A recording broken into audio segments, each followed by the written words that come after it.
Hello, my name is Lorna, and today we're going to be learning how to make a needle felted scene and or pincushion. So the things you're going to need are a needle tool, scissors, some adhesive. The adhesive is optional. You could felt it together. These scissors are like shears. They work really good for getting really close to the needle felting. I have my regular scissors. I have a block of foam. This is just furniture cushion, and then the black mat that I have below it is actually recommended for needle felting. The cushion that I'm using is actually my old needle felting mat. I find that this black high density foam works a bit better. It doesn't pull as much, so I'm going to repurpose my old needle felting mat for a needle felting project. I also have a container. A lot of people use teacups. I don't drink tea, so I don't have teacups. But I do have this cute little planter that I got from a student a long time ago. I also have a piece of felt, which is optional, a piece of craft felt. You could just go straight in with the wool. You do need wool as well. And I'll go over the wool that you need later in the video. Right now we're just going to make the actual pin cushion part of this. And to do that, we're going to be sculpting our foam and then wrapping it in this wool. So I have a few pieces of the foam shoved down into this planter because it's pretty deep. You might be able to get away with just one block of foam.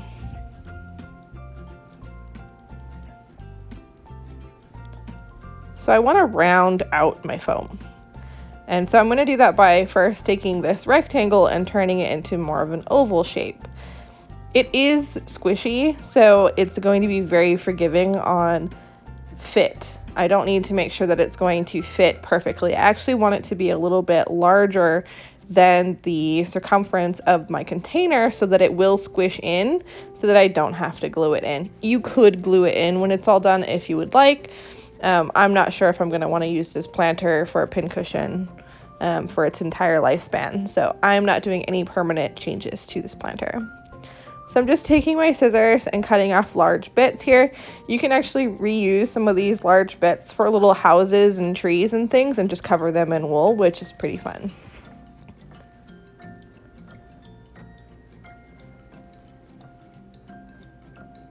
So I am just shaping the top of this with small snips. I'm not being very precise with trying to get it to look very smooth. You don't need to be perfect here because it is going to be covered with a sheet of the felt.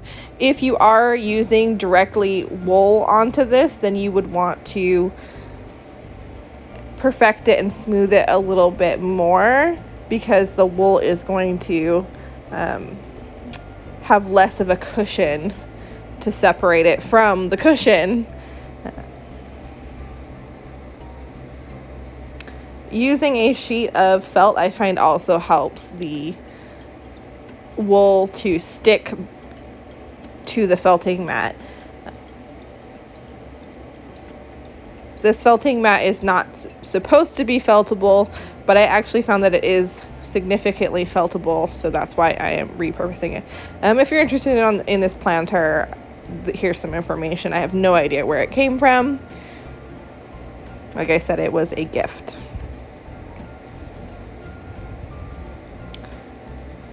So I've put my chunk into my planter, and now I'm going to shape it a little bit more so that it goes kind of with the flow of this planter. I do want it to be kind of domed and like its own little world stuffed into this little tree trunk. So I'm not going to slope it or anything like that, but the shape that you do is up to you. So I'm going to finish trimming this and I'll get back to you with the next step.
So I want to add a water feature into my piece. And I'm going to do that by just carving out a groove. And this groove is going to make it so that my water that I'm going to be adding looks lower than the surrounding hills or bank, whatever you want to call it.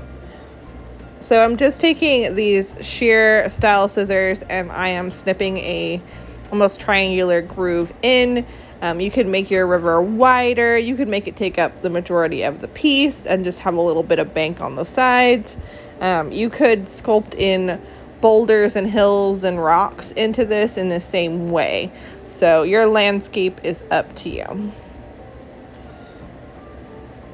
And I'm kind of stretching the foam with my fingers and pulling it apart, just so I can get a little bit deeper.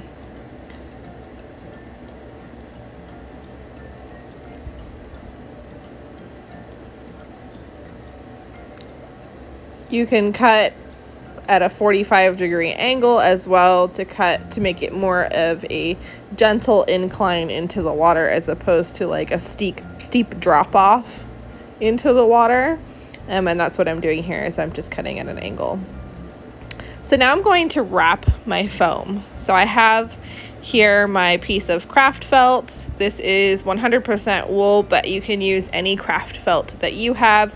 I was able to get this in just a large sheet. That's why I have this. And any color, this is just what I have on hand. So I'm going to wrap it around, and I want to make sure that as I'm wrapping, I don't have a lot of bunching on one particular side. So I'm going to flip it over and needle felt this wool together. If you're using a stiffened felt or a craft felt that is a little bit more porous, this part might be a little bit difficult to get to stick. That's okay. It will stay together when you put it in, or you can use some adhesive to get this to stick, like some hot glue or some fabric glue. So I'm just going to go around and pleat this around the sides. Again, I'm not being very precise because I'm just going to put this part into my planter. You're not going to see it. I just want to make sure that all of the sides are not bulging out. When you add your wool on top of this, it will also help it adhere to the mat as well. If you do any flat felting, sometimes if you're felting for a long time and you forget to lift your wool, it will get stuck to your mat. That's similar concept to what we're doing here, is we're felting it to our mat. We do have a bridge of this wool here, but eventually the wool will get through this felt and into the foam. So that will help the felt stick as well. So as I put it in there, I want to make sure that I'm going over my groove just to get that in there ahead of time before I lay in my color. So the colors of wool that I'm using today are various shades of green.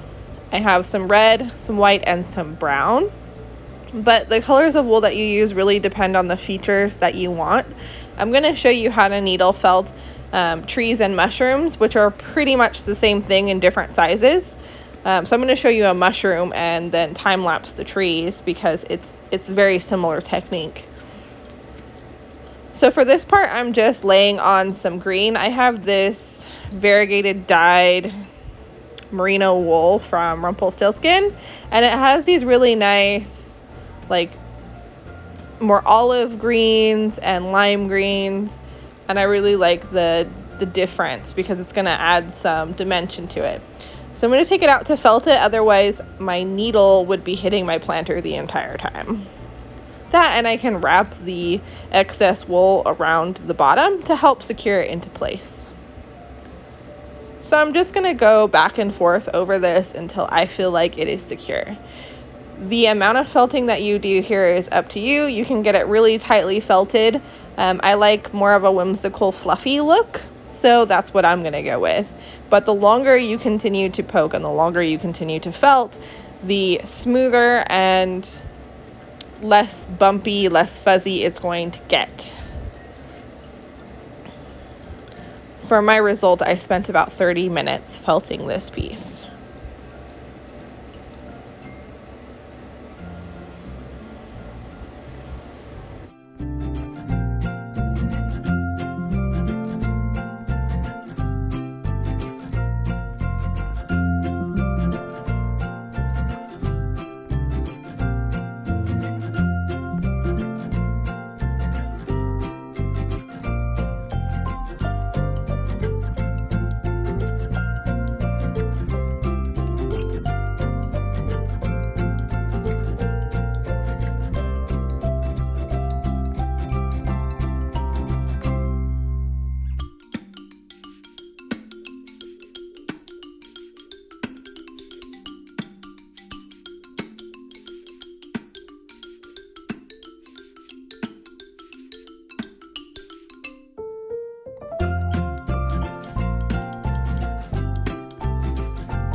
So now that it's in and I've gone around all of my edges to make sure that it fits the way that I want, I'm going to work on some mushrooms.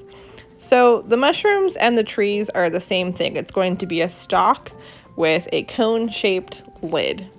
So I'm just going to take a piece of white wool and I'm going to roll it into the shape that I want. And in that case, it's going to be a cylinder. So I'm just holding one end and rotating. And you want to rotate pretty frequently when you're trying to get something rounded. If you rotate, but only rotate exactly, so say I have it one direction and I do a full 45-degree turn, it's going to become square. So you want to make sure you're doing little less than a quarter turn every time.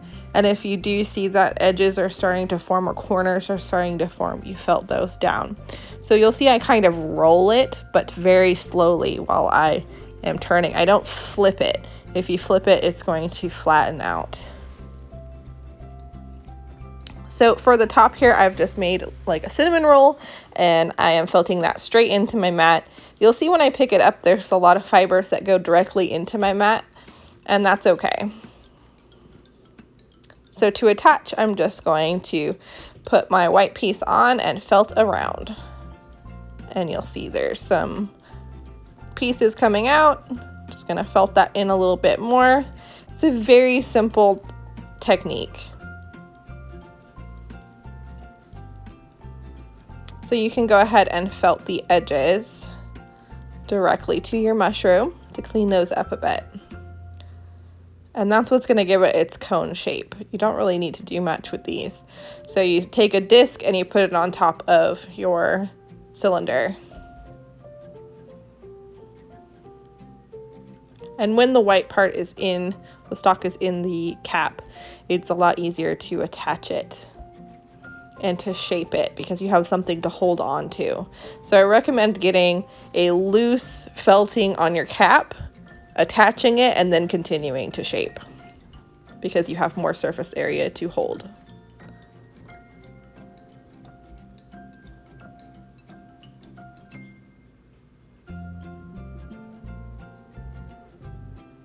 So I'm just taking my shears and I am cleaning up all of the fuzzy bits. This is optional. You could continue to felt and you would felt these in. When something is so small, I find that you end up just poking all the way through to the other side and causing more of the threads to go directly through and needing to trim anyways. If you felt it tightly enough, you will not jeopardize the structure by giving it a cut. So I'm going to take my needle tool and I'm going to poke down into the stalk because I'm going to add a pin. I'm adding a pin into my pieces so that I can move them around later on because this is a pincushion, but it's also so that I can redesign it every day if I want.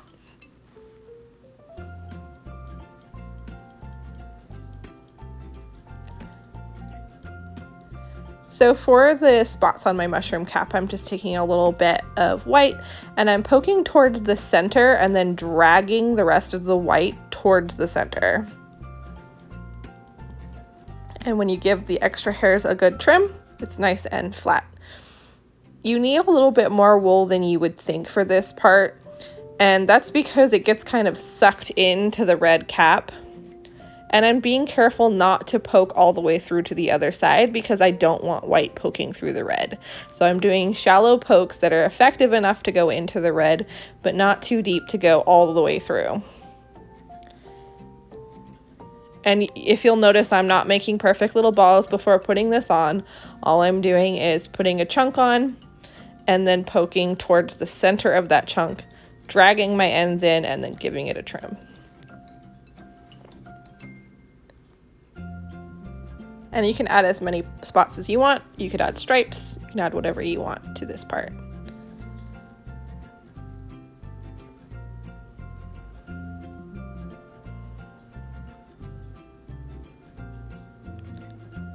I also really like to add these details before I finished fully felting the red part. And that's due to the fact that when you add things to it, can kind of sink in and you need to felt the red around it so that they all match. Otherwise you have kind of indents and holes.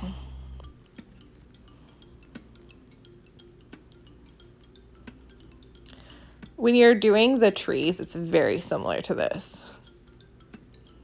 All right, so I have this glue. It's 527. It's a multi-use glue. You can use anything from Elmer's. I like this because it's quick and it's an industrial adhesive. You don't want to get it on your foam because it will eat through your foam.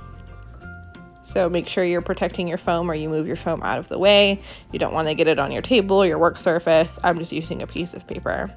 Putting a little bit on the end of the pin and then stuffing it into the end of my mushroom and pressing down. So I'm going to repeat this for 2 more mushrooms. This time adding a little bit of yellow to the stalk, to almost like dirt.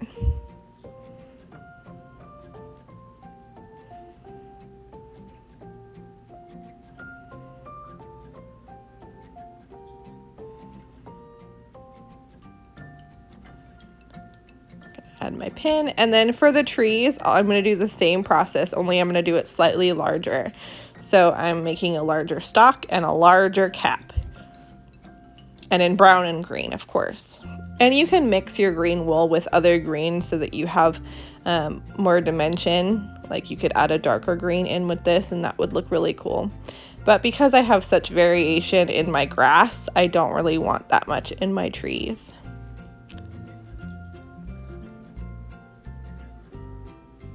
And I'm going to repeat that again. I'm doing 2 trees, 2 mushrooms. You can add little houses and animals and things like that if you would like as well. The amount of things that you add into your landscape is up to you, and there are so many great things that you can add.